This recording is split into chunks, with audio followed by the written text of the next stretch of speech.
Welcome back to the Play-by-Play, a sports media talk show from Awful Announcing, where it is another March show, and we will be talking neither baseball or college basketball. I'm Brendon Kleen, a staff writer at Awful Announcing. That over there is Ben Axelrod, a senior editor at Awful Announcing, and we are joined by our boss one more time, Ben Koo, the owner, proprietor of Awful Announcing, and we're going to dive into CBS shuffling its football broadcast, ESPN making a big hire.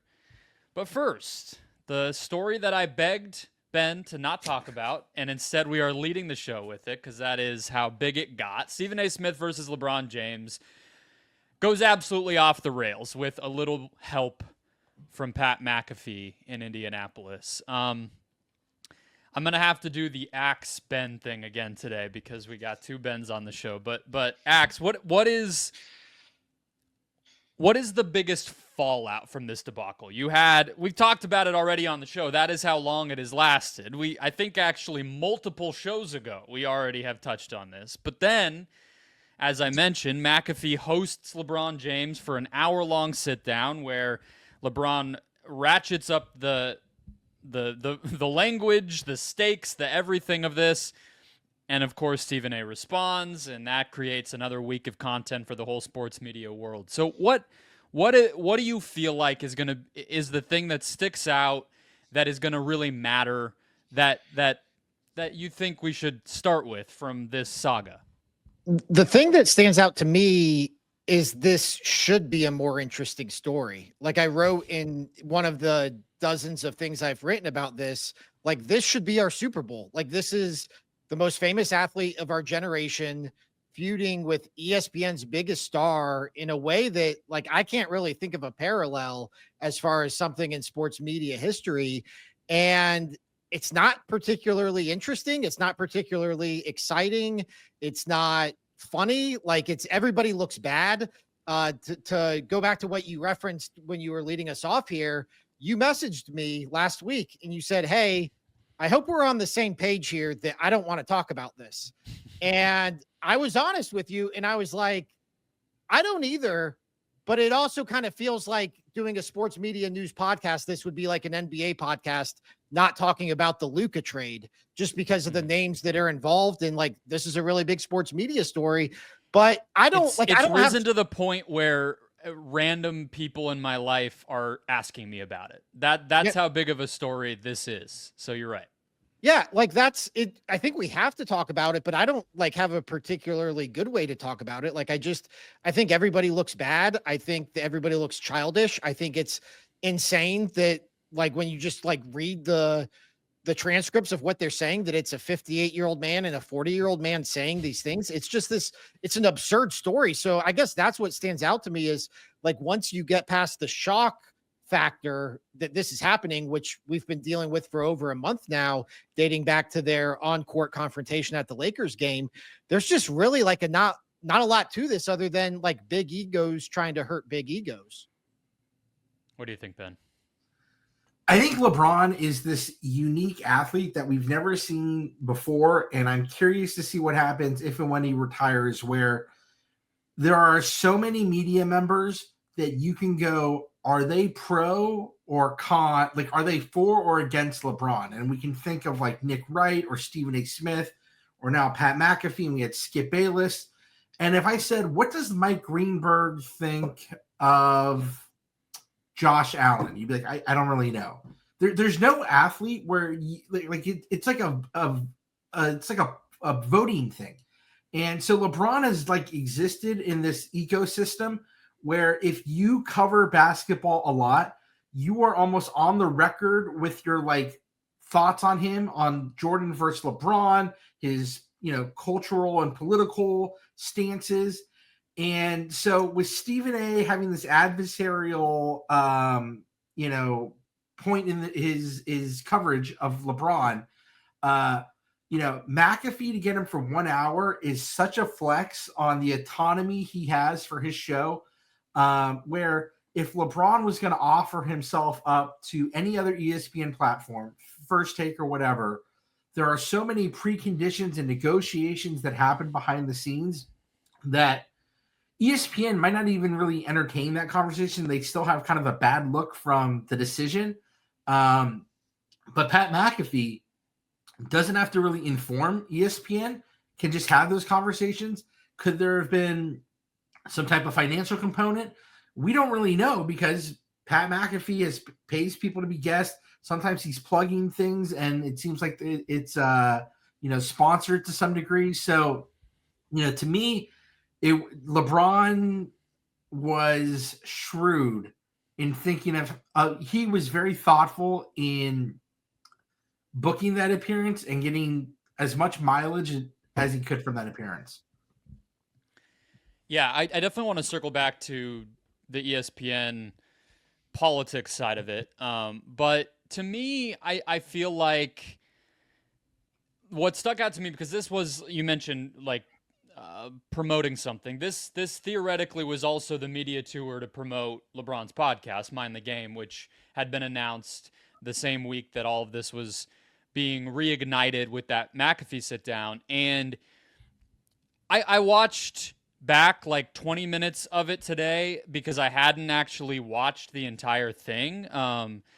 And I watched the first 20 minutes before they really got into a lot of the BS that went viral.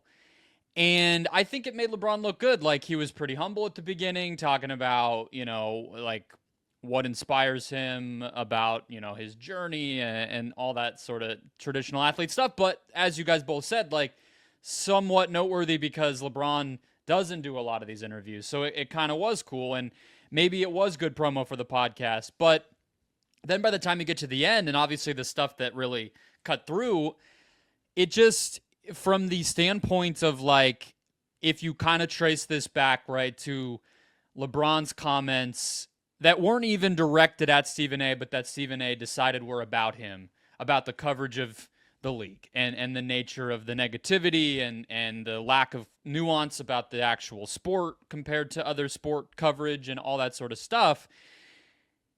It just felt like LeBron kind of showing his ass that he's not any sort of holier than thou voice on this stuff. And I don't blame him. I'm not even attacking or criticizing him for that. But it's like, you are fairly similar to a lot of the other athletes who have cut through in media, which is to say you're kind of just a very competitive jock guy. And when you speak publicly, the same types of things come out of your mouth. It just so happens that you're like incredibly and generationally gifted. So of course you're smarter and we want to hear from you more. And Mind the Game is an incredible podcast that I wouldn't deny. And that first 20 minutes was very interesting. But that was kind of what I came away thinking, was like, I don't know how much longer LeBron can really point the finger or sort of criticize the nature of this stuff if, when he has his moment in the spotlight to go out of his comfort zone and do something like this is how he handles it. My takeaway, and I've followed LeBron since he was in high school. I live in Ohio. I'm a diehard Cleveland Cavaliers fan. Like, LeBron, I would say, is my favorite athlete of all time. I walked away from it thinking this is somebody who's lost touch with reality. Like, this is somebody whose fame has finally reached that level, whatever Bill Simmons would have called it, like in his column, where you just can't tell him no. And he's probably been there a while. But like, there was just so much in that interview, I thought, especially when you get to this, even the Stephen A. stuff. And again, I don't think Stephen A. looks particularly good in any of this, but like dissing Brian Windhorst, like in claiming that Brian Windhorst says he's his best friend and stuff like that, that is just meant to rile up like the LeBron stands and to play to this audience of online trolls who want to feed into this narrative that the media is bad and LeBron is good. And there was just so much in that interview that I felt like wasn't like rooted in reality. And look, it's a great get for Pat McAfee, but that's also a platform that's kind of going to play into all of that type of behavior and make LeBron feel comfortable speaking from this place that doesn't feel totally rooted in what's actually going on. So I thought LeBron came off looking very poorly. I thought maybe worse than you thought. I put up a poll because I found a lot of it, and the fact that all three of them seem like someone who just feels the need to get the final word in. So it just kind of goes and kind of gets stupider, as it goes along. I put up a poll that it was insufferable. Does anyone here feel like the protagonist? And most people commented no, but I only put up 3 options. But the split was interesting.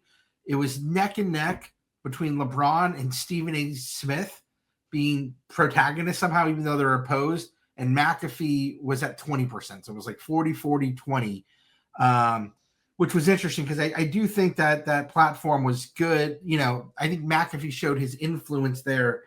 The one thing I will say is that going on to McAfee has become like what Pardon My Take and Barstool was like about, I don't know, 6, 7, 8 years ago, where people would go on and kind of try harder to seem cool or edgy.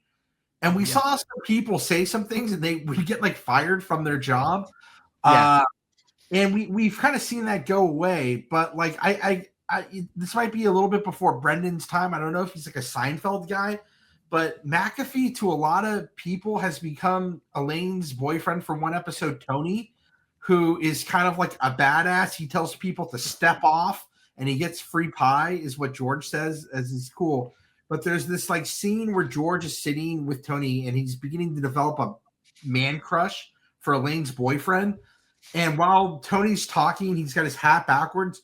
George turns his hat backwards and it becomes kind of obvious that, his infatuation with Tony's like gone too far. You are seeing people be like, oh man, like not PR people, long-term ESPN people who are like, that McAfee is such a badass. And you're seeing them like do this thing where they're contorting their professional image and who they are to just trying to like be a more badass version of themselves. So I feel like LeBron going on there, when you have these commissioners going on there, people are doing the George Costanza flipping the hat around like, I'm a badass now. I'm like with McAfee. Look at me, this pirate going rogue on this platform here. And sometimes it's good content, and sometimes you kind of look like an idiot, So that's the stakes there. But I think we're seeing that phenomenon right now with McAfee. I think we saw that with Belichick a lot. I think that was a crucial element of the Belichick rehabilitation tour, was him doing stuff with McAfee and him showing like, hey, I'm a good hang too. Like I'm just one of the guys. Like me and Mike Lombardi just kind of bro out. Herb Street too. Like Herb Street used to just kind of like keep his head down, but now that he's kind of identified what platforms are friendly to him and may identify with, some of his like societal and political things, like Herb Street's out there and not giving much of a shit. Like, he's always kind of combative, but when he's on those platforms, Herb Street's, and I've had people involved with ESPN's college football, really say like McAfee is definitely rubbing off on Herb Street. Maybe Nick Saban as well. We don't really know what he was like as a media figure before, but you are seeing McAfee kind of rub off on people, talent and behind the scenes, so he's got that cool kid energy that, he buys a motorcycle and then the next day at your high school, there's like 4 other dudes with motorcycles, like hanging out with him in the parking lot, smoking like cigarettes or whatever.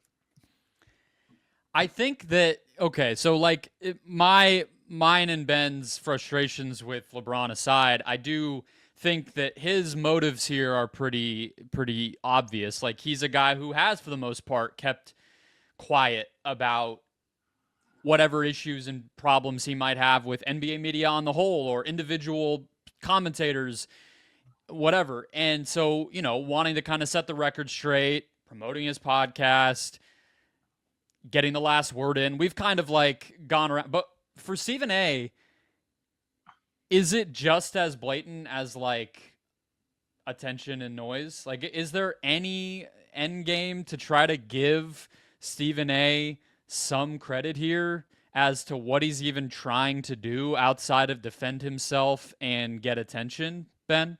Axe? I would have said so before the start of First Take the day after the interview. I've always just kind of given Stephen A the benefit of the doubt that whatever he's doing is calculated and it's well thought out. And like, you don't go from being laid off from ESPN to becoming their highest paid employee without like a sound strategy and without being super calculated. That rant to open First Take, that uninterrupted 15-minute rant, like that felt like somebody closer to crashing out than it did somebody who was being calculated. Like that felt like just somebody who was going through it. And so like when you get into just like all the jabs he was throwing and the stuff with Kobe's funeral and Dwayne Wade's Hall of Fame and throwing in jabs about how Bronny, people said Bronny didn't deserve to be a McDonald's All-American. Like there was just, you know what it's like you're in like an argument with somebody and you're just trying to hurt their feelings. And that's what it felt like Stephen A was trying to do, was just like try to get some sort of dig that would hit LeBron in the gut. And it didn't feel like somebody who was trying to maximize the attention. And I think it's kind of telling you haven't really seen him talk about it again. I don't know if somebody got to him and said like, hey, this is really coming off poorly, or if there's some sort of calculation behind it to why he's not talking about it anymore. But I gave him the benefit of the doubt up until that First Take rant. And after that First Take rant, I was like, oh, they're just kind of making this up as they go here. I think Stephen A. Smith, I think, is the king of playing the game, where he is playing the game with talent, his takes, he keeps it moving. He doesn't take things personally. Like Axe said, he seemed a little out of character when he loaded up on the First Take afterwards. And I think a lot of it is what LeBron said. And I think a lot of it was that McAfee, he comes on McAfee, who is viewed as his rival. And is that Stephen A. Smith playing the game and knowing rivalry is good and intrigue is good into this like dynamic that is taking place of like Stephen A. Smith and versus McAfee? How real is that? How much of that is playing the game and just kind of hype? But I think he felt kind of ambushed.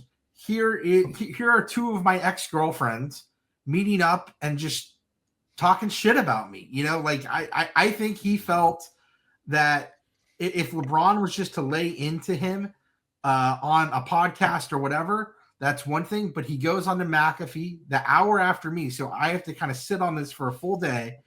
And this is like my professional rival. He's going to get 1 hour where he's going to trash me, and it's on ESPN where I'm I've been king here for a bit.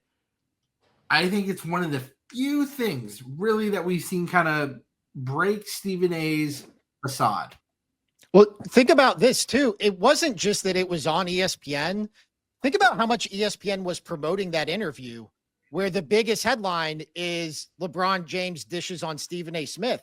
And meanwhile, you have shows like Get Up and even ESPN's PR people promoting this interview under the guise of what a get by Pat McAfee. Like, imagine if Brendon and then the other shows talk about like the Giannis could score 250. Like they all had to dance around it, but still pump it up. It was very funny, the tightrope walk. Like, imagine if Brendon Contis got McAfee for his podcast at Awful Announcing, and McAfee goes on there and is like, fuck Ben Axelrod. Ben Axelrod sucks. And then all I have to hear all day is my coworkers saying, what a great get by Brendon Contis. Like, that would suck. Like, I actually kind of feel for Stephen A. Smith as we talk this out. Internally at ESPN, you are certainly seeing people somewhat pick sides in this. Is it like East Coast versus West Coast rap where people are trying to get page views and clicks and attention, or is there real beef there? And whether Stephen A. and McAfee's relationship is that kind of contentious or not, you are hearing and seeing ESPN employees really just kind of like from a political standpoint having a dog in that fight. And I think this was an escalation of that. Yeah, I think my Stephen A. takeaway from this is that, I think he's learning lessons. Like, we've obviously been talking about the political stuff with him quite a bit and him dipping his toes there more regularly and more adventurously with the places that he's going and the topics that he's talking about. And I think this is another example. I think, like, I don't know. I don't mean to reduce it down to this, but, like, at the end of the day, this is an older guy trying to play a younger man's game with the attention stuff. And it's one thing to be very good at that as a cable host. it's very different if you're trying to really win these types of petty, gossipy YouTube social media battles. And I think that LeBron has been more strategic about it. I think he knows that most people are going to inherently be on his side. Like, I think that poll you talked about, Ben, like, most people's instinct would be to click LeBron on that. You know, if you just ask them in a vacuum and maybe before there ever was a beef, whose side would you take? Most people are just going to say LeBron, and I think LeBron knows that. And Stephen A., I think, is kind of, like you said, I think blindsided is a good way to put it, where he no longer had the upper hand, and I don't think he's used to that, and I don't think he knew what punch to throw next, and I don't think he is, again, to kind of, it reminds me of the conversation we had with the politics stuff, where it's like, I think that Stephen A. is still a creature of the, you know, media and journalism institutions of like the 90s and 2000s and even 2010s, where he has a line. And McAfee and LeBron and whatever other people you want to throw in, they don't have that line. They don't have it in the same way that he does, where I'm going to dance around the idea that you maybe didn't go to a funeral service thing, and I'm going to kind of joke. And what, like, if that was a non-sports personality that's famous online, like Andrew Schultz, one of these comedians that has a podcast, that's not how it would have sounded. You know what I mean? It would have been a lot more cutthroat and a lot more direct and a lot uglier. And so I think that Stephen A. is kind of learning some of those lessons the hard way. All right. Let's get into the big changes at CBS, where Gary Danielson is retiring after nearly 30 seasons at the college football booth, following the upcoming college football season here in 2025. The other ripple effect off of that is that Charles Davis, who had previously been their number 2 guy, who they had poached from Fox not too long ago, is replacing Danielson in that booth starting in 2026. And to replace Davis, CBS finally got J.J. Watt to go to the booth. He will be in that number 2 booth, leapfrogging everyone else on CBS's roster to replace Davis alongside Ian Eagle starting this season. And so Davis will be sidelined for a year, not doing anything consistently, not calling any games. Here's where I want to start, because we had talked about this on the site, and I know in our Slack and everything here at Awful Announcing, Axe, where we were like, is Matt Ryan that guy? Like, you know, could he had, I think we talked about him on the podcast at one point this year. Like, he had a pretty solid debut doing that NFL Today show consistently, and he was kind of willing to go further and more insightful than maybe some of their previous hosts and whatever. And obviously, quarterback, well known. You kind of think, all right, is he just going to be the next guy to call games for them? So I was a little surprised that Matt Ryan didn't do it. There's obviously plenty of other people that CBS has that maybe your mileage may vary, but you like or dislike. And yet J.J. Watt just jumps all the way to the top. Do you feel like he deserved to jump the line? Do you feel like it makes sense for them to go so all in on J.J. Watt after a couple seasons of intermittent studio appearances, and now they're investing in him quite a bit? I think he deserved it in the sense that he has the star power to justify it. And that's like what these networks care about. He has more broadcasting experience than Tom Brady had going to the number 1 booth. He doesn't have the same star power as Tom Brady, but he is like a guy who's in commercials and is going to be in the Hall of Fame in the next couple of years. Like, this is a bona fide star. So I feel like we're in this weird place when it comes to like number 1 broadcaster, number 2 broadcaster, where either you're a number 1 or you feel, just based on your star power, like overqualified. Like, I feel like JJ Watt almost feels overqualified as a number 2, just because we've seen so many people jump the line all the way to number 1 based on lesser star power than JJ Watt had. So I think he deserves it in that sense. And in terms of like, did he work his way up? Like, no, he did one Netflix game. I thought he was decent. I pray to God that he doesn't call many Steelers games, because like, we get it. You're TJ Watt's brother. Like, all right, we get it. How long can he keep the I might come out of retirement to go play there shtick? Are we still going to be hearing that if he calls a Steelers game? Because, I mean, he's going to be on a lot of AFC stuff this year. Yeah. Well, that's, I mean, the Steelers are like primed for the number 2 CBS slot too. Like that's Yeah. where the Steelers fit in. Just like the Browns belong at 1:00 with Dede Spiros. Like the Steelers are number 2 there at CBS. So yeah, but yeah, I think he deserves it based on name recognition, which is all these networks seem to care about anyways. I love the moves. Like all 3 of the moves. Gary Danielson. All right, so I was like, me and Ben are Ohio State fans, and we can be obnoxious about that. But I searched my Twitter. So we've been. I searched my Twitter for Danielson, and I was shocked how much I like 2 to 3 times a year. I'm like, God damn, Gary Danielson sucks, and you don't catch it if you're just kind of flipping in for like one drive. But if that's the game you're watching, you're not the approval rating for Gary Danielson amongst college football fans was not good. And I'll say this about announcers: there's still a lot of people that don't like Joe Buck, but there's a lot of people who do like Joe Buck. Like, the approval and disapproval ratings for anyone is quite high. But for Gary Danielson, for an A booth for college football, it was not good, and it had been getting worse. He was not sharp. He didn't know the teams. He'd be behind in the action when it came to rules things. He just was nowhere near where he used to be, and that needed. It's always hard replacing someone who's somewhat of a legend in their industry. So giving him one final year was the right move, because now people complaining are gonna tone it down. And now Gary's going out on his own terms. Who knows if he was approached saying we're not renewing? But that's the first thing I like about this, is that they found a good way to move on from Gary Danielson. Charles Davis has called national championship games. Charles Davis has done whatever, and he generally does about a B plus, B minus job. People don't, go out and say he's the greatest, but people do not trash him.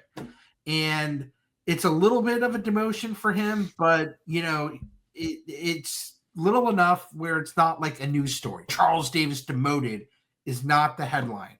And that's a fine fit for him. And then the larger thing with JJ Watt, people are just getting those A booth assignments if they're a big enough star. JJ Watt is star power, and there's been questions behind the scenes about where does he fit, because he's been producing stuff. He does the CBS show. He made a lot of money in the NFL. He made a lot of endorsement money. He's going to continue to make endorsement money. And we are in this new era where if you made $100 million, $200 million, $300 million during your career with endorsements, a lot of guys are like, I don't actually want to be the C booth on a Sunday, or I don't want to go to the studio, fly into a studio on a commercial flight 23 times. And JJ Watt, Dwayne Wade right now. I think that's why he hasn't gotten a new NBA job yet. Yeah. Yeah, and this is why Paul Pierce didn't give a shit about getting fired from ESPN, because Paul Pierce's career earnings were whatever. And so he's like, I don't, he hasn't been out here doing an apology tour. He doesn't care. JJ Watt, a lot of people whispering behind the scenes, can CBS get him to this, and that? So I think for him to fit in at CBS, he needed an upgrade. And they thought he did well enough. And I think they probably behind the scenes, when they orchestrated these 3 moves, I think they said, Romo's deal is done. 2 years ago, there was that talk. Can Romo hold the A booth? It kind of quieted. But I think they teased, you're putting yourself in a position where you're kind of like Greg Olson, where if you do a strong year here in the B booth, maybe websites like Awful Announcing might do it. Ben will do a piece in 9 months. Is JJ Watt already better than Tony Romo? And then, you're a step away. So I think they sold him. We wouldn't dare create any kind of internal strife like that. What are you talking about? I think it was less that JJ and his people had to sell him. I think CBS wanted a little star power there and sold him to take that role. And I have no idea how I'll do. I barely watched that Netflix Christmas game. I forget what I was doing. Same. I'm Jewish, so it might have been eating Chinese food or going to a movie. Who knows?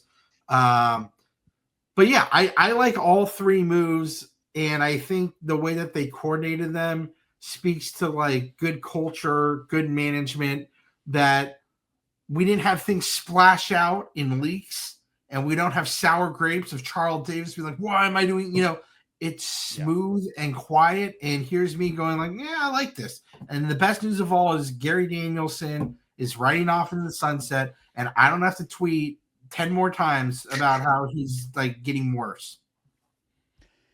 Yeah, I think I mean I have less of an opinion on the college guys because my school's games would have never been called by Gary Danielson, and anyone who my school's games would be called by is not going to make it onto the play-by-play, unfortunately. You went to a playoff school. You went to a playoff school. I don't know why you're downgrading the Sun I can give you, and I have on this show given a lot of takes on this year's precise cast of CFP announcers, but that's pretty much as far as my expertise is really going to stretch there. But I'm always fascinated by the positional stuff and like we talked about it, Ben, with that article that I did on the Patriots era of like NFL announcing. And I'm like, this is a little bit of a different angle on it because I don't really care about the Texans pipeline of sports media, but it's more so the pass rusher pipeline. That's a unique position to see in a top booth, I feel like. Unless I'm forgetting somebody obvious, I'm thinking of, Strahan and Howie Long and, that's studio guys. And they're famous because they get sacks and they're, specialists in a way where their big plays are highlight worthy and all that kind of stuff. But, like, I don't exactly feel like when I tune into NFL content, even aside from TV, that I'm seeing a lot of defensive linemen giving me awesome analysis. Not to say they can't, and I'm interested to see what that sounds like, but most of the time an NFL analyst's job in the booth is tell me what the quarterback is seeing, thinking, and doing. And so that's why they get hired. And that's why Tom Brady gets $38 million, because he can do that better than anybody else. So that part of it is interesting to me. The jumping the line stuff, I think you nailed it, Ben. It's like, maybe he hasn't earned it, but welcome to the club of all the others who also haven't earned it. It's not really news to me.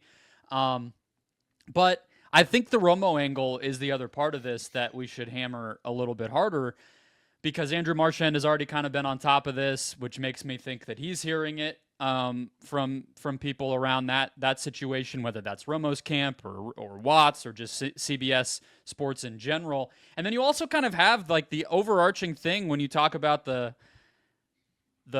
patterning out of this news, Ben, where like the CBS acquisition is still hanging in the balance. Like everybody kind of mentions this caveat every time that CBS Sports gets mentioned with, different rights or what they're doing. And this move was also a way to make big moves, but have it all be internal. They didn't have to go spend. I mean, maybe these people got raises or different kind of pay changes, but they didn't have to negotiate with some agent who's like, who's running the place? You know what I mean? It's all people who are still here. So I just bring that up to say all of this can change. But for now, I think it's absolutely true that Watt, his star power and the potential that he's very good at this, does seem to put pressure on Romo, who is about halfway through his contract. And we know CBS previous management had been kind of hot and cold on him in the past. And I think not having the Super Bowl might have just kind of given him some cover this past season. But Axe, what do you think is coming for Romo? Do you feel like it's overreading this to think that there is something going on there?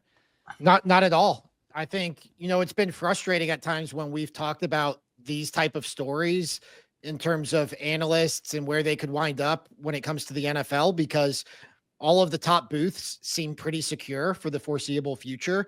But if you were to rank them in terms of who's the least secure, there's some weirdness with Herb Street and Amazon and just how much does he want to be doing NFL. But I think Amazon's kind of a step below the network still when it comes to, national broadcasts. Romo's probably the one who's least secure. Like, we know Tom Brady has that job at Fox as long as he wants it. We know Collinsworth just re-upped at NBC. Romo, we've already seen on shaky footing when it seemed like maybe he was more focused on his golf game than he was being a lead NFL broadcaster.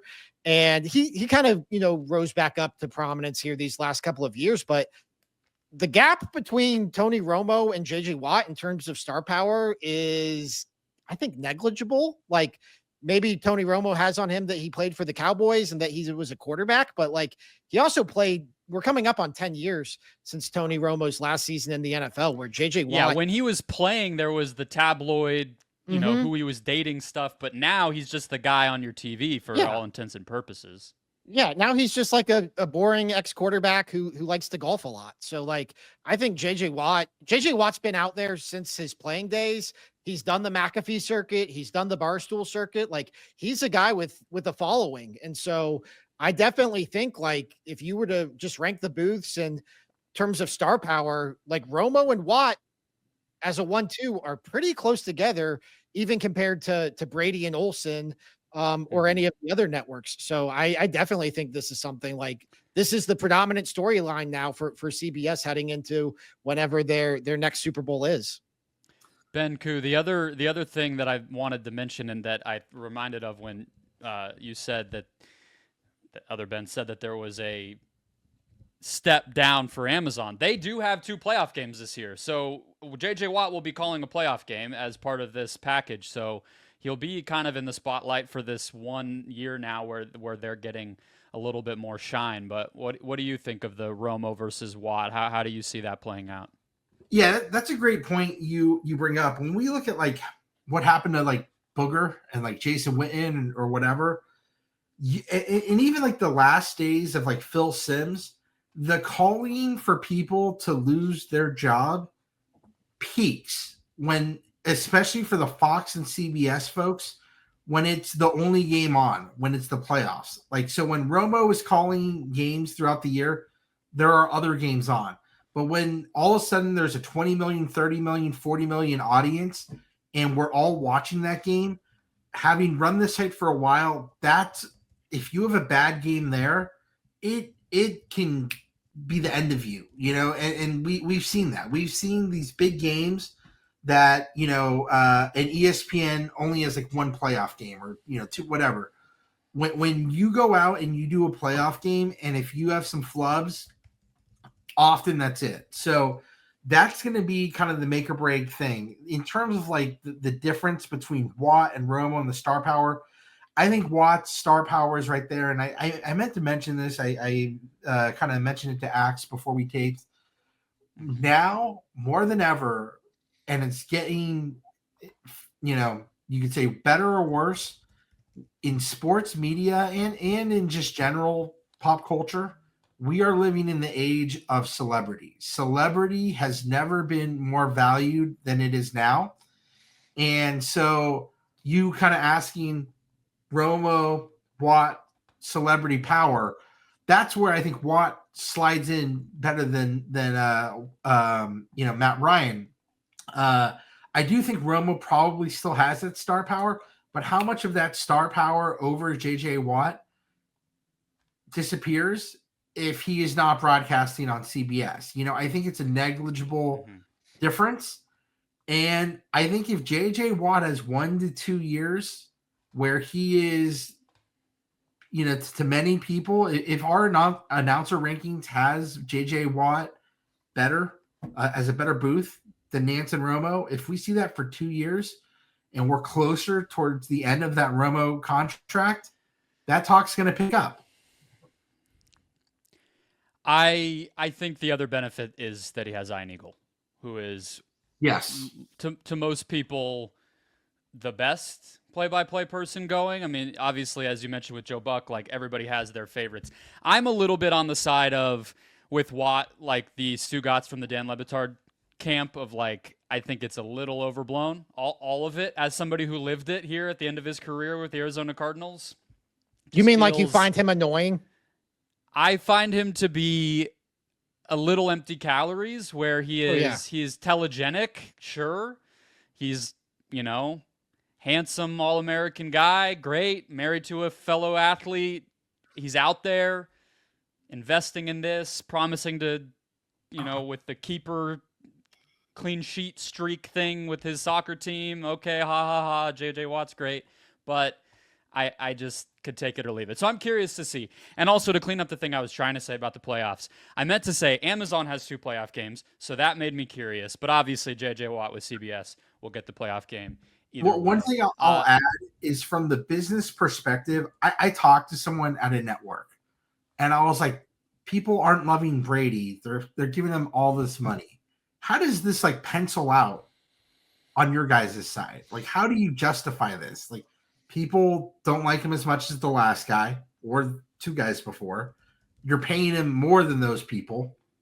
And what I was told is that they believe at Fox that Tom Brady announcing a game brings a certain amount of extra audience over Greg Olsen. So we talk about star power, Romo and Watt. And also that advertisers will pay a nominally higher ad rate because Tom Brady is on the game. So if that's important and stuff that we're not privy to, when the CBS spreadsheet nerds start thinking that people will pay more for JJ Watt calling a game and that more people will tune in for the same game. So at the end of the day, that is how they determine it. How they get that data and make those assumptions, I have no idea. Fucking sounds nuts. Like something that they kind of say. I felt this with the Brady idea of like, well, he has a lot more value to Fox than you realize. Okay. Yeah. Sure. When they tell me, I'm like, I don't disagree. I have no way to prove you wrong, but I feel like predominantly what he's getting paid to do is to call NFL games. So it's like when you see this stuff like, oh, Nike got X hundreds of thousands of dollars of exposure because they sponsored a tweet from Serena Williams. I'm like, all right, you tell me. Like, you know what I mean? Yeah, I don't get it. I just want to, I'm like, yeah, but he's, I'm not saying Brady sucks, but, a part of me is like, yeah, but like most people think it sucks more. Like, you got to shrug out of Axe on that one. Get like 200, whatever, get that extra money. But, FYI, you're fucking dork. I also just think as a bow to tie on this, I think that there is you mentioned like a year or two, if JJ Watt can hit the ground running, there will be that breathing down Romo's neck. But when we're talking about like that star power, the fame factor, the celebrity, the attention, whatever kind of framing you want to use to describe that, which is obviously very important in media right now, that lasts until we're saying in 3 years. Well, JJ Watt's just a guy on TV. I mean, no one even remembers when he played. You only get that for a set amount of time unless it's somebody like Tom Brady. I mean, he's the only one that is employed at any of these places that I feel like has an actual level of fame that surpasses however recently they played and however we felt about them when they were dominant. Chris Collinsworth's not famous. Nobody cares, right? So I don't know. All right. Finally, Peter Schrager, hired by ESPN, formerly of Fox Sports, on their early pregame show and digital platforms, as well as, of course, one of the inaugural co-hosts and probably most would say face of Good Morning Football at NFL Network, and one of the undrafted, maybe bookmarked for a future episode guys that came up when Ben and I were talking about the dudes who are everywhere draft, which we could at some point do. I think Peter Schrager just has a very high approval rating and a very high level of awareness, whether that's from the Pardon My Take appearances, the Bill Simmons podcast, regular spots that he's done. He just is very well known. And now he takes all of that and all of his talents and insider reporting to the worldwide leader. Axe, what is your big takeaway from this move, which comes at kind of a nice time for them? They'll have him for the draft, and obviously he'll have his feet wet by the time the next NFL season comes around. I think he's going to crush it. I think he is the kind of talent ESPN really values. He's versatile. He's likable. He covers the NFL. Like, it's not, he's going to be all over our televisions, especially heading into ESPN hosting its first Super Bowl in 2027. So like, this makes sense on all levels. He's going to be on First Take. He's going to be on Get Up. He's going to be on McAfee. He's going to be on NFL Live. Like, he's going to just be everywhere. I am curious because he's not like a hot take artist. And I know we'll get to the Orlovsky aspect of this, but Orlovsky is kind of a hot take artist. And so I do wonder, like, Kyle Brandt did this incredible goodbye and paid tribute to Schrager on his last day of Good Morning Football. And one of the things he said was like, he's not going to force an argument just for the sake of having an argument. Like, he's not going to play these silly games. He was obviously talking about ESPN. And so I am curious to see how like that works, because I don't know how often like the Peter Schrager clip is going to go viral, because that's not really what Peter Schrager does. But I just think he's going to be like, I could see him replacing Mike Greenberg one day. Like, I just feel like he is so versatile and is the type of talent that ESPN really values. And even if he's not giving hot takes, like, they just know he's a guy, he's famous enough, he's reliable enough. They can put him on any sort of program and be comfortable with where that show is. So I think it's a home run hire. I really do. I think his little nuggets that he likes to throw out there, those could go viral. Like, which everyone kind of makes fun of now, but like I was at dinner with Sean McVay, and they're hilarious. And if you listen to him enough, like, you just expect it at this point, because his guys and kind of the patterns of what he does. But I think I could see those, if nothing else, almost becoming a meme, which they already are. But when it's on TV on ESPN, it just takes on a new life. But Ben Koo, what do you think? I think it's A+ hire. I think the best type of hiring for ESPN is when someone has succeeded and become very popular outside of ESPN, and then you bring them into the ecosystem and they have audience and they have likability, like pretty wide likability.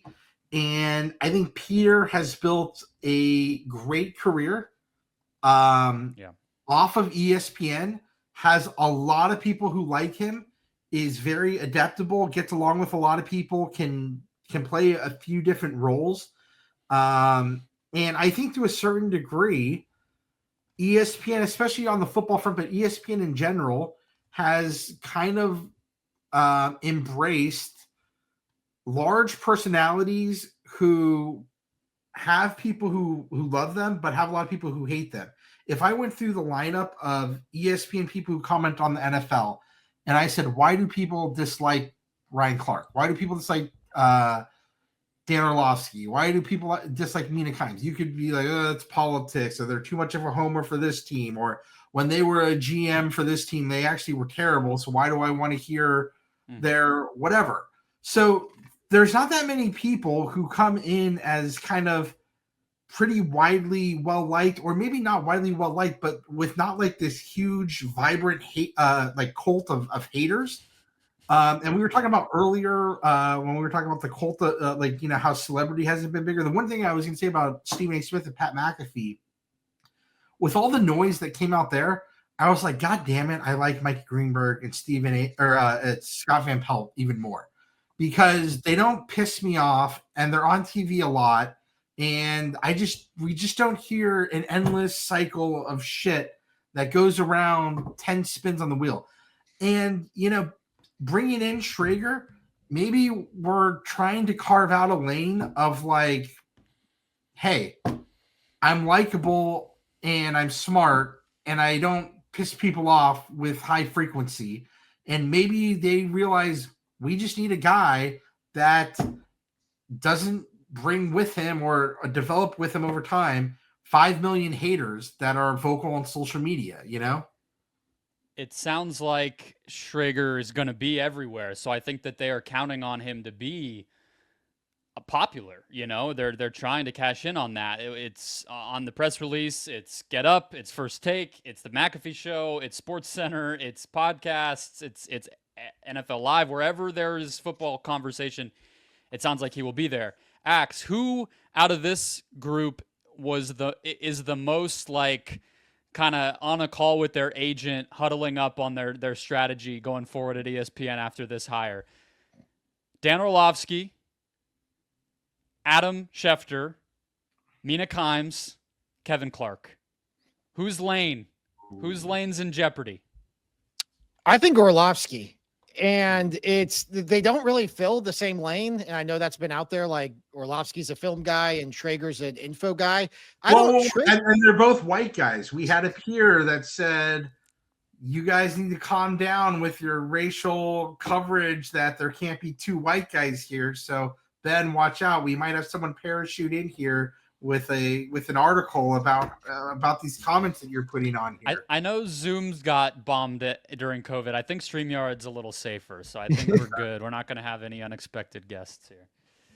They are both white. I can confirm that, but it's not even a matter of like filling the white guy role on NFL Live. It's like you can only have so many bodies up on that set at a given time.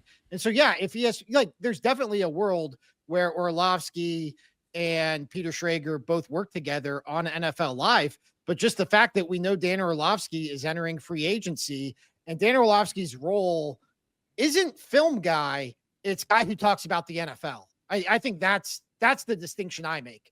And so now if you have a guy in Peter Schrager whose new role is going to be guy who talks about the NFL everywhere, like that's Dan Orlovsky's lane. So I think that's the lane he fills. I think everybody else you mentioned, I don't think he would fill Schefter's role. I think Schefter is a straight newsman, newsbreaker. I don't think that's what Schrager does. I think Schrager does more like nuggets and context and dinner with Sean McVay. To me, he's the NFL Brian Windhorst, right? Yep. I mean, that's probably the best parallel. Yeah, that's a good one. And so you wouldn't have Brian Windhorst replace Woj. Like that's not what he does. And so I just think like in terms of like how many hours does NFL have, or does ESPN have to talk about the NFL, and how many of those hours are now going to include Peter Schrager talking about the NFL? I think that cuts directly into Dan Orlovsky's lane.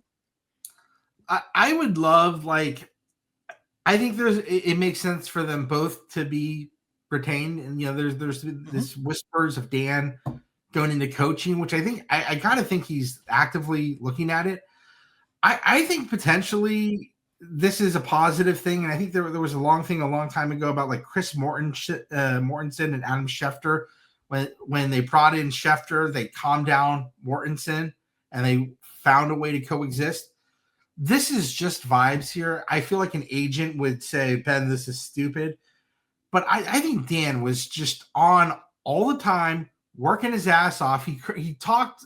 I think he took pride in the fact that, like, I still grind. Like, Dan seemed to take pride in that. But I felt like he was often there, like, Axe knows wrestling better than I do. When we would watch wrestling growing up and there was all the good matches were on pay-per-view and there were a bunch of, like, people who just got their ass kicked when there was actually wrestling on TV, like, no name people. It felt like they kept throwing Orlovsky to the wolves on a lot of these shows where McAfee and the gang would gang up on him, Stephen A. Smith and Shannon Sharp. And I think he was into that and he understood it. But I think it felt I think it wore on him. And I think he started to look elsewhere. And I think he probably would, if he can get the money he wants, appear less, only, take those punches in certain debates and certain whatever. But like maybe there's a lane for Schrager to can't come in and he can kind of joust with those guys in a fun way that doesn't get feelings involved. And I think if there's enough money to go around, I think it makes sense because there was just some weird exchanges with Orlovsky and just about everyone where he was just kind of taking shrapnel on a lot of these shows, and maybe that gets old, Well, you mentioned the baggage, and I really do think like there's a part of me that's like, if he hadn't run out of the back of the end zone, is this different? Like, I think that there is a little bit of like, you're kind of a no-name quarterback that we thought was a joke when he was playing, and that's kind of how you're going to be treated at ESPN forever, whether that's fair or not. And it obviously isn't. I think he does good work, and he obviously knows what he's talking about. I think he's been decent in the booths. I think when he was doing the college football studio show, I actually thought he was really good at that. So he's not nothing, but I think that there's a little bit of that baggage that kind of online joking about him that he can't really shake. And maybe if he went and coached or actually called games at a different network, maybe that makes him feel a little bit like, more untouchable, and it maybe kind of just erases that whatever he has carrying with him. I think he's competitive and intense, and sometimes that could be triggered in some of these things where Schrager's not going to like whatever. So they're picking on Orlovsky's outfits, his ridiculous eating habits, absolutely ridiculous. Some of his takes, you had that weird thing with like Justin Fields and everyone, it felt like people at ESPN at times would pile on him. And I think he took that to heart because he's competitive and whatever.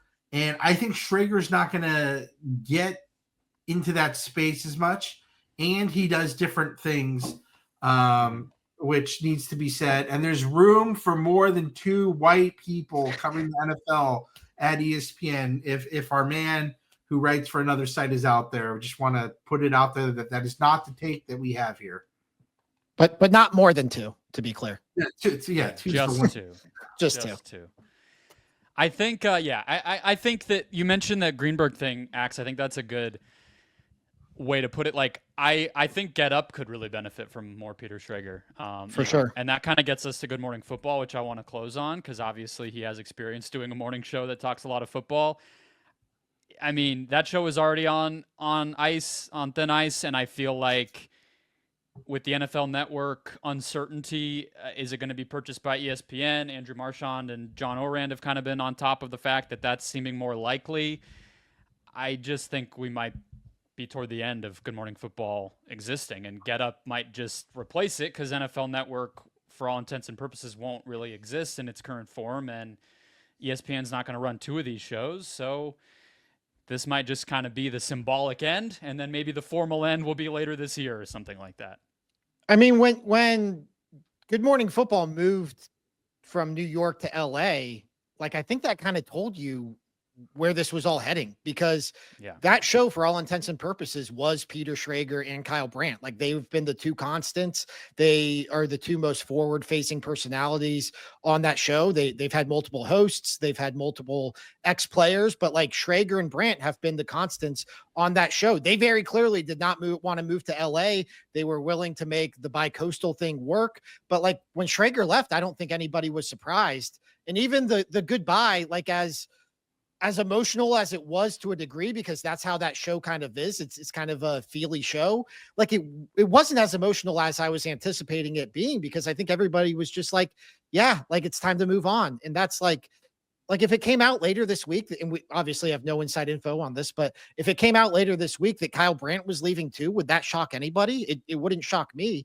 And so like, you've seen them do some extended tryouts with former players. They had Seth Rollins, the wrestler, guest host last week. Like maybe they'll try some different things, but I just think like it's going to kind of go from being this show that they cared about and that they put a lot of effort into to this is just kind of going to be boilerplate, morning football type of talk from here on out. That's how I see it. All right, let's get to our hot mics. Something that we liked, disliked, or maybe just want to shout out, or maybe shout down from the week that was in sports media. I'll kick us off with a quick one. Zach Lowe joined The Ringer. That was announced late Sunday night on Bill Simmons' podcast. I think not a surprise, of course. Bill basically found Zach Lowe at Grantland once upon a time when he was just a digital writer over at Sports Illustrated a million years ago, and he rose to become the top NBA voice at ESPN in terms of, the analytical coverage online and on digital platforms that people wanted, and he was laid off last year. So if you were going to pick a thing, line up a destination and a name, Zach Lowe, The Ringer, not exactly a surprise, but I guess the one takeaway that is bigger picture than just that to me is I did expect Zach Lowe to be one of the people in the mix for one of these TV jobs potentially, or to kind of be the signature digital voice of if NBC expands with podcasts and written stuff around the NBA when they get it, or, if Amazon gets creative and does some things like that. I mean, they own Wondery, you never know. I thought that Zach Lowe might factor in there, but clearly found something that works. Maybe he still could. I don't know how his arrangement works, but I guess that's the big picture sports media thing. The small picture is I am eagerly awaiting to click play on Thursday when the first episode drops. That's basically the shorter part of it here. Ben Koo, Axe, you're going first on your hot mic. What you got? Yeah. So I wrote about something on Awful Announcing yesterday about the NFL moving away from the chain gang, RIP the chain gang, to the electronic line to gain markers. They're now moving to the electronic first downs. And so it got me thinking about how technology and AI is just coming for all of us. And eventually, I figured I'd lose my writing career over it. But talking to Ben Koo offline, like I might lose this podcast over it. So really, this is just a way to set up a pitch that Ben Koo got that might put me and Brendon out of a job here. Yeah, Brendon, this happened a couple of hours ago, and I don't think I shared it with you, but I took a meeting with someone about something, and then they were like, "We got to show you something else that you might have interest in." And I'm like, "Go for it." And this company has some AI products and stuff. And they go, here's what you do. We'll walk you through the demo. You put 3 to 6 links in this little box here. And then you hit this button. And a transcript will come out for a podcast. And you determine if you want it to be like a 5-minute, 10-minute, or 15 podcast. And then if you don't like it, you can either rewrite it or click remix. And so there was like a script like, Ben, what do you think about this Stephen A. Smith drama? And I was like looking at it. It wasn't for us, but I was like, they were talking to each other and like making jokes.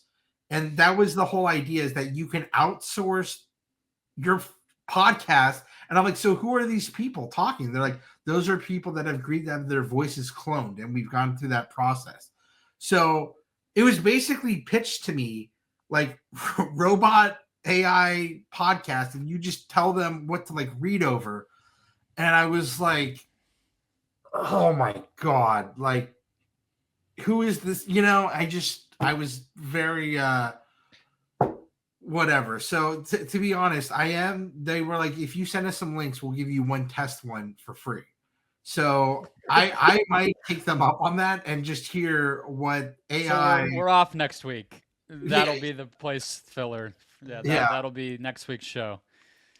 I'd love to hear AI replicate this nasally drone. Yeah, I'll share it with you guys when I get it. My quick hot mic. You guys are not going to be replaced, but that is scary to think about. I was like cringing and like wanting to like break the fourth wall. It was a Zoom, and I was just like, what the fuck, like no. My hot mic is Dave Portnoy's become the most influential person in the intersection of sports and politics. And I know some people will be like, ugh, or, some people might be nodding their heads, but he had that anti-Elon Musk rant. Why don't you make me a list of 5 things you did this week while the stock's gone down? He's come out against the whole Signal, TechScape, war plans thing. He's had some other takes, but he's become the guy that if he comes out against Republicans in a strong way or something that everyone points to, it goes viral. And then it's on multiple news channels. He goes on to Fox in the White House press briefing room, right? I mean, exactly. He's on Fox News. He's on Fox Business. I think there were like 6 to 10 think pieces. And I almost tapped someone being like, why don't you guys do a roundup of like quotes from these think pieces, like Dave Portnoy, the liberal, whatever. And I think though there's something there in that we tune out, or people tune out, Clay Travis. Like, I think his new thing is something about Snow White not doing well, or Nike, like you either are in that tribe and are captivated by what he says, and same for other people, Stephen A. or whatever. There are not people who kind of, when they take a take at the intersection of sports and politics, that really kind of captivate a wider audience. Charles Barkley, I think, is one. There are other people who are more like-minded to what your thoughts may be, or your uncle's thoughts, or whatever, and they may talk about stuff a lot, but he seems to have broken through. And United States 2025, the overlap of sports and politics gets bigger and bigger, and the loudest voice that people listen to, in my opinion, is Dave Portnoy. I think what he has is I mean, we talked about it a lot when we had like Jay Kang on to talk about Stephen A. Axe, and I think it's what everybody's trying to figure out right now. He has like a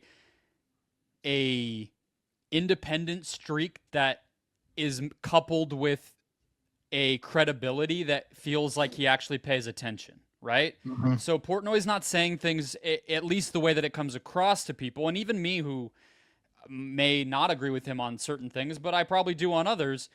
It feels even to me like he actually knows what he's talking about, and he's not just saying it just to contrast himself or say I'm independent or I'm going against the administration just to show everybody that I'm not just a MAGA whatever. It feels like he actually is just shooting from the hip because he kind of knows his shit, at least more than most of the people in sports media. Again, I don't know how true any of what I just said is, but that's, I think, the earned reputation that he has, that when people are receiving his words, that's where they're kind of coming from. And it's kind of impressive that he's figured that out after kind of being, to most people, probably like the meathead whatever guy for a long time. I think, I mean, it's kind of a version of what Stephen A. Smith is doing, just the Republican version. Like Stephen A. Smith is ostensibly a Democrat, willing to criticize Democrats. Dave Portnoy, I don't know if he identifies as a Republican. He was a Donald Trump supporter, and he's willing to criticize Donald Trump. And so, but the distinction I would make is that I don't think people receive Stephen A.'s words as heavily informed. Well, it's not a bit. I think people are starting to take the Stephen A. stuff as a bit, and I don't think they're at that point with Portnoy, and I don't think it is necessarily with Portnoy. And so I think that gives you just built up credibility, because you're not like Clay Travis. We can predict his take on just about any subject. Dave Portnoy might criticize Trump. He might support Trump on any given topic. We don't know. I thought the most you referenced Dave Portnoy's rant being asked about in the White House press briefing room. I think the most telling part is that the press secretary didn't shoot down Dave Portnoy, that they played nice. They basically said, we disagree, but like, we respectfully disagree. When we do not hear the Donald Trump administration respectfully disagree with a lot of people. So I think that goes to show the influence that Dave Portnoy has. And if Dave Portnoy were to come out as like anti-Trump, like that would not be good for Donald Trump in terms of public perception. Ben, I think the one thing that Portnoy often references is that he was one of the first people to interview Trump. Before it was popular in 2024, he went to the White House and did a live stream with him. And I think that one of the things that's interesting when you compare him to like Clay Travis or whatever is that Portnoy, I think maybe part of why he's taken a little more seriously is he doesn't really waste his time with the culture war nonsense. Most of his takes are actually about real stuff, the economy or what Elon's doing, or small businesses. I guess maybe when Biden was in office, he leaned a little more into the culture war because that was en vogue to kind of bash them from the right on, but he's not talking about Snow White. And I think that only takes you so far. But if you kind of seem like I'm a businessman, I do my live streams about investing and whatever, and I'm in the sports world, like if you keep your lane, I almost think that takes you further. I think he's become more palatable to a wider swath of people, and I think these anti-Trump things are helping in that direction. I also think, his dog, Miss Peaches, and he's got a second dog now, Pete, I think, is helping with that, wider tent. And I think in sports media, we're seeing a lot of people go to that playbook of going buy a dog. Get a dog, viral dog. We love it.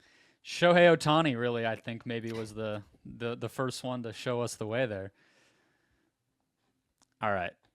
That'll wrap us up for the day. Hit follow, subscribe if you have not already. We're here for you every single week. We're also at Awful Announcing, breaking this stuff down minute to minute, as well as across every single social media platform that has ever been invented. We're there for you. Check us out at Awful Announcing. Enjoy your week, and we'll talk to you next time.